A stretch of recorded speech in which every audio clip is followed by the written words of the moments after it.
এই বিড়ালকে কখনো আপনারা কষ্ট দিবেন না। বিড়ালকে আদর করবেন, বিড়ালকে ভালো মতো পুষবেন।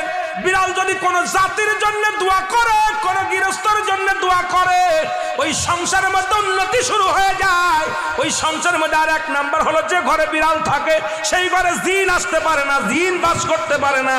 আর একটা ঘোষণা শুনে নেন, নবীজি বলে গেছেন, যে ঘরের মধ্যে বিড়াল ছানা বাস করে ওই ঘরের মধ্যে এই বিড়ালকে কখনো আপনারা কষ্ট দিবেন না।